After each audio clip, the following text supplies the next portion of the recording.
নমস্কার বন্ধুরা, আমি ইন্দ্রাণী আবার চলে এসেছি তোমাদের সকলের কাছে একটি নতুন গল্প নিয়ে। শুরুতেই একটা অনুরোধ করছি সবাইকে, আমার চ্যানেল এক ঝাঁক ইচ্ছেডানা বাই ইন্দ্রাণী যদি তোমাদের ভালো লাগে তাহলে চ্যানেলটা সাবস্ক্রাইব করে আমাকে উৎসাহ দিও। এছাড়া লাইক, কমেন্ট ও শেয়ার করতেও ভুলো না যেন। আর নতুন নতুন গল্পের আপডেট পেতে হলে বেল আইকন অল করে দিও সবাই। শুরু করছি আজকের গল্প। আশা করছি তোমাদের সবাইকে পাশে পাবো। পৃথিবীতে প্রযুক্তিবিদ্যা যতই বেড়ে চলেছে, মানবিকতা ততই হ্রাস পাচ্ছে। মানুষের মাত্রাতিরিক্ত চাহিদা মানুষকে যন্ত্রের দাসে পরিণত করে চলেছে। এভাবে চললে একসময় মানুষ যন্ত্রকে নয়, যন্ত্র চালনা করবে মানুষকে। পৃথিবীতে অনুভূতি নামক কোনো বস্তুই আর থাকবে না, থাকবে শুধু বিজ্ঞান আর মানুষের অপরিহার্য লোভ।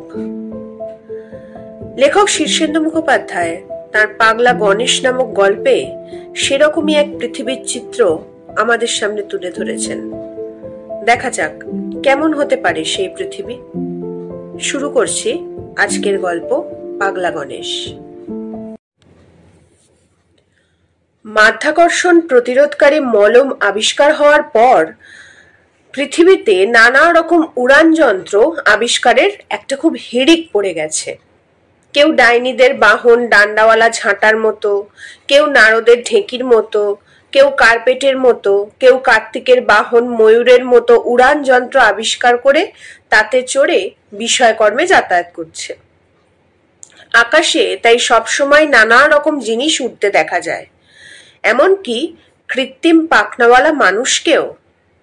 সালটা 3589। ইতিমধ্যে চাঁদ, মঙ্গল এবং শুক্র গ্রহে মানুষ ল্যাবরেটরি স্থাপন করেছে।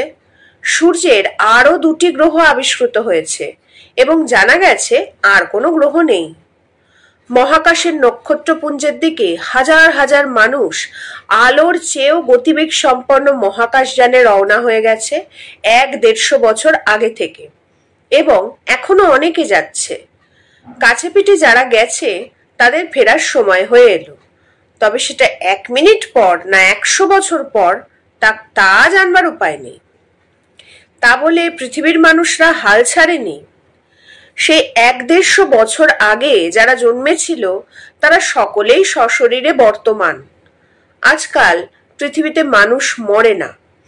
যারা মহাকাশে গেছে তারা ফিরে এসে সেই আমলের লোকেদের দেখতে পাবে। তবে সব মানুষই বেঁচে আছে বলে নতুন মানুষের জন্মও আর হচ্ছে না।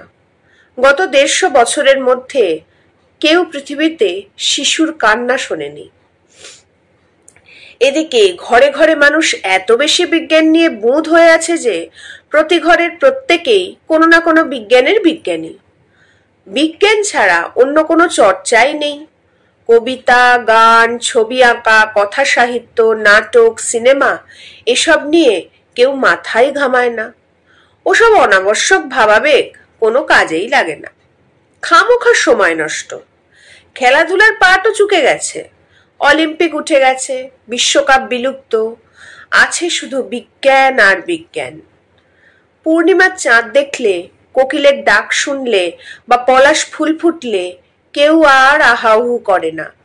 বর্ষাকালের বৃষ্টি দেখলে কারো মন আর মেদুর হয় না। ওগুলোকে প্রাকৃতিক কার্যকারণ হিসাবেই দেখা হয়। গোলাপ ফুলের সৌন্দর্যের চেয়ে তার অ্যানালাইসিসটাই বেশি জরুরি। দয়া, মায়া, করুণা, ভালোবাসা ইত্যাদিরও প্রয়োজন না থাকায় এবং চর্চার অভাবে মানুষের মনে আর ওসবের উদ্রেক হয় না। তবে ব্যতিক্রম অবশ্য একাধজন আছেন, যেমন পাগলা গণেশ। পাগলা গণেশের বয়স 200 বছর। 50 বছর বয়সে, অর্থাৎ আজ থেকে 150 বছর আগে মৃত্যুঞ্জয় টনিক আবিষ্কার হয়। গণেশও আর সকলের মতো টনিকটা খেয়েছিল, ফলে তার মৃত্যু বন্ধ হয়ে গেল। 150 বছর আগে যখন সুকুমার শিল্প বিরোধী আন্দোলন শুরু হলো এবং শিল্প, সঙ্গীত, সাহিত্য ইত্যাদির পাঠ উঠে যেতে লাগলো, তখন গণেশের ব্যাপারটা পছন্দ হয়নি। তাছাড়া বিজ্ঞানের বাড়াবাড়িরও একটা সীমা থাকা দরকার বলে তার মনে হলো। গণেশ অনেক চেষ্টা করে যখন দেখলো কালের চাকার গতি উল্টো দিকে ফেরানো যাবে না, তখন সে সভ্য সমাজ থেকে দূরে থাকার জন্য হিমালয়ের একটি গিরিগুহায় আশ্রয় নিল। তা বলে হিমালয় যে খুব নির্জন জায়গা এখন আর আছে তা নয়।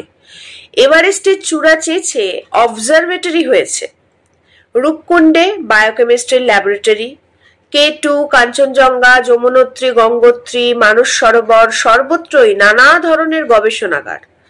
সমুদ্রের তলাতেও চলছে নানা রকম পরীক্ষা নিরীক্ষা।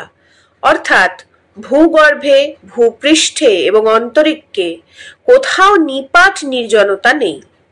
পৃথিবীর জনসংখ্যা যে খুব বেশি তা নয়, কিন্তু তারা সমস্ত পৃথিবীতে এমন ভাবে ছড়িয়ে ছিটিয়ে আছে যে নির্জনতা খুঁজে পাওয়া খুব কঠিন কাজ। এই তো আজ সকাল থেকে গণেশ বসে কবিতা লিখছে। একটু আগে একটা ঢেঁকি আর একটা ভেলায় চড়ে দুজন লোক এসে বলল, এই যে গণেশ বাবু, কি করছেন? কবিতা লিখছি। কবিতা? তা আপনার কবিতা শুনছেই বা কে আর পড়ছেই বা কে? আকাশ শুনছে, বাতাস শুনছে, প্রকৃতি শুনছে। কবিতার পাতা বাতাসে ভাসিয়ে দিচ্ছি। যদি কেউ কুড়িয়ে পায় আর পড়তে ইচ্ছে হয় তো পড়বে। কদিন আগে সন্ধ্যাবেলা গণেশ একদিন গলা ছেড়ে গান গাইছিল। তার গানের গলা বেশ ভালোই। হঠাৎ দুটো পাখাওয়ালা লোক লাসা থেকে ইসলামাবাদ যেতে যেতে নেমে এলো। এসে রীতিমতো ধমক দিয়ে বলল, ও মশাই, আমার বিকট শব্দ করছেন কেন? শব্দ কি? এ যে গান। গান? ওকে কি গান বলে নাকি? দূর মশাই, এ যে বিটকেল শব্দ।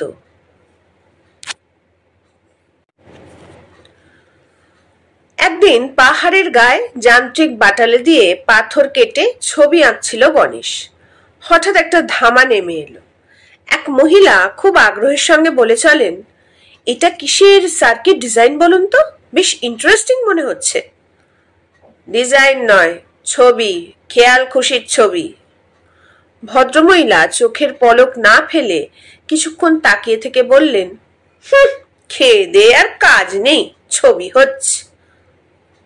গণেশ জানে একা সে পৃথিবীর গতি কিছুতেই উল্টে দিতে পারবে না, কিন্তু একা বসে বসে যে নিজের মনের মতো করে কিছু করবে তারও উপায় নেই। এই মৃত্যুহীন জীবন, এই অন্তহীন আয়ু কি এভাবেই যন্ত্রণার মধ্যে কাটাতে হবে? সুইসাইড করেও কোনো লাভ নেই। আজকাল মরা মানুষকে বাঁচিয়ে তোলা শক্ত কাজ তো নয়ই, বরং পৃথিবীর জনসংখ্যার ভারসাম্য রাখতে তা করা আবশ্যিক। গণেশের 3 ছেলে 1 মেয়ে। বড় ছেলের বয়স 174 বছর, মেজর 171, ছোট ছেলের 168 এবং মেয়ের বয়স 166। প্রত্যেকেই কৃতি বিজ্ঞানী। তারা অবশ্য বাপের কাছে আসে না, অন্তত গত 100 বছরের মধ্যে নয়। গণেশ তাদের মুখশ্রী ভুলে গেছে। গণেশের স্ত্রী ক্যালিফোর্নিয়া মহাকাশ গবেষণা কেন্দ্রে কাজ করতেন। 150 বছর আগে তিনি অ্যান্ড্রোমেডা নক্ষত্রপুঞ্জে রওনা হয়ে যান, এখনো ফেরেননি। আজ সকালে গণেশকে কবিতায় পেয়েছে। কবিতা লিখছে আর ভাসিয়ে দিচ্ছে বাতাসে। কবিতার কাগজগুলো বাতাসে লাট ঘুড়ির মতো ঘুরে ঘুরে ফিরছে, উড়ছে, ভাসছে, পাক খাচ্ছে। তারপর পাহাড়ের গা বেয়ে গড়িয়ে গড়িয়ে চলে যাচ্ছে অনেক দূর। প্রতিদিন যত কবিতা লিখেছে গণেশ সবই এইভাবে ভাসিয়ে দিয়েছে, যদি কারো কাছে পৌঁছয়, যদি কেউ পড়ে। আকাশে একটা পিঁপে ভাসছিল। গণেশ লক্ষ্য করেনি। পিঁপেটা ধীরে ধীরে নেমে এলো। নামলো একজন পুলিশম্যান। গণেশকে সসম্ভ্রমে অভিবাদন করে বলল, স্যার, এককালে আপনি যখন কলকাতার সায়েন্স কলেজে মাইক্রো ইলেকট্রনিক্স পড়াতেন তখন আমি আপনার ছাত্র ছিলাম। কিন্তু এসব আপনি কি করছেন? পাহাড়ময় কাগজ ছড়াচ্ছেন কেন? এটা কি কোনো নতুন ধরনের কোনো গবেষণা? গণেশ মাথা নাড়ল। না হে না, ওসব গবেষণা টবেষণা আমি ভুলে গেছি। আমি পৃথিবীকে বাঁচানোর চেষ্টা করছি। তার মানে পৃথিবী তো দিব্যি বেঁচে আছে, মরার কোনো লক্ষণই নেই। মরছে, পৃথিবী মরছে, পরে টের পাবে। এই কাগজগুলো কি কোনো প্রেসক্রিপশন, পৃথিবীর বাঁচাবার ওষুধ? ঠিক তাই, ওগুলো কবিতা, তুমি পড়ে দেখতে পারো। লোকটা মাথার হেলমেট খুলে মাথা চুলকে হতভম্বের মতো বলল, কবিতা? হ্যাঁ, কবিতা, পড়ো। লোকটা পায়ের কাছে পড়ে থাকা একটা পাক খাওয়া কাগজ কুড়িয়ে নিয়ে কিছুক্ষণ চেয়ে রইল। কি বুঝলে? লোকটা অসহায় ভাবে মাথা নেড়ে বলল, কিছু বুঝতে পারছি না স্যার, কোনোদিন এ জিনিস পড়িনি। তোমার বয়স কত? 151 বছর। বাচ্চা ছেলে। আগে হ্যাঁ স্যার, আমাদের আমলে শিক্ষানিকেতনে এসব পড়ানো হতো না। শুনেছি তারও অনেক আগে কবিতা নামে কি যেন ছিল। লোকটি নিরীহ এবং ভালো মানুষ দেখে গণেশবাবু হুকুমের সুরে বলে উঠল, মনে মনে পড়লে হবে না, জোরে জোরে পড়ো। লোকটা কাগজটার দিকে চেয়ে থেমে থেমে পড়তে লাগলো। গ্রহটি সবুজ ছিল, গাঢ় নীল জল, ফিরোজা আকাশ, কোকিলের ডাক ছিল, প্রজাপতি, ফুলের সুবাস, আধো আধো বলছিল, টোলে টোলে হাঁটা ছিল, শিশু ভোলানাথ। শৈশব ভাষায় জলে কবি যে বৃহৎ হলে নামিল আঘাত। থামো, বুঝলে কিছু? লোকটি মাথা নেড়ে বলে, কিছুই বুঝিনি স্যার। একটুও না? লোকটা মাথা নেড়ে বলল, শুধু মনে পড়ছে একসময় আমিও টোলে টোলে হাঁটতে শিখেছিলাম। গণেশ হতাশ হলো। কবিতা তার ভালো হয়নি ঠিকই, কিন্তু না বুঝবার মতো নয়। লোকটা গণেশকে অভিবাদন করে চলে গেল, যেন একটু ভয় ভয়। পরদিন সকালে রোজকার মতো কবিতা লিখতে বসেছে গণেশ। এমন সময় একটা বড় সড়ো পিঁপে এসে সামলে নামলো। স্যার! গণেশ তাকিয়ে দেখে সেই লোকটি, সঙ্গে দুই মহিলা। আমার স্ত্রী আর মাকে সঙ্গে নিয়ে এলাম। আমার মা কবিতার ব্যাপারটা খানিকটা জানে, এরা দুজনেই কবিতা শুনতে চায়। গণেশ অবাক এবং খুশি দুইই হলো, তবে কবিতা শুনিয়েই ছাড়লো না। গান শোনালো, ছবি দেখালো। তিনজন মন্ত্রমুগ্ধ হয়ে বসে রইল। কিছু বুঝতে পারছো তোমরা? তিনজনেই মাথা নেড়ে জানালো, না। লোকটা বিনীতভাবেই বলল, না বুঝলেও আমার মধ্যে কি যেন একটা হচ্ছে স্যার। কি হচ্ছে? ঠিক বোঝাতে পারবো না। পরদিন লোকটা ফের এলো, সঙ্গে আরো 4 জন পুলিশম্যান। এরা আমার সহকর্মী স্যার, কবিতা, গান, ছবির ব্যাপারটা বুঝতে চায়। গণেশ খুব খুশি। বসো বসো। 5 জন শ্রোতা ও দর্শক ঘন্টা 2 ধরে গণেশের কবিতা শুনলো, গান শুনলো, ছবি দেখলো। কেউ ঠাট্টা বিদ্রুপ করলো না, গম্ভীর হয়ে রইল। পরদিন লোকটা এলো না, কিন্তু জনা 10 লোক এলো। পুলিশ আছে, বৈজ্ঞানিক আছে, টেকনিশিয়ান আছে। পরদিন আরো কিছু লোক বাড়লো, পরদিন আরো আরো। 1 সপ্তাহ পরে রাষ্ট্রপুঞ্জের মহাসচিব তাঁর বিমান থেকে নামলেন গণেশের ডেরায়। এ আপনি কি কাণ্ড করেছেন? পৃথিবী যে উচ্ছন্নে গেল। লোকে গান গাইতে লেগেছে, কবিতা মক্ষ করছে, হিজিবিজি ছবি আঁকছে। গণেশ হো হো করে হেসে উঠে বলল, যাক, তাহলে আর ভয় নেই, দুনিয়াটা বেঁচে যাবে। ব্যাস, আজ এই পর্যন্তই। কেমন লাগলো অনুভূতিহীন, মৃত্যুহীন, ভালোবাসাহীন পৃথিবী? কেমন ভয়ের না? তবে লেখক শেষে কিন্তু আমাদের আশার কথাও শুনিয়েছেন।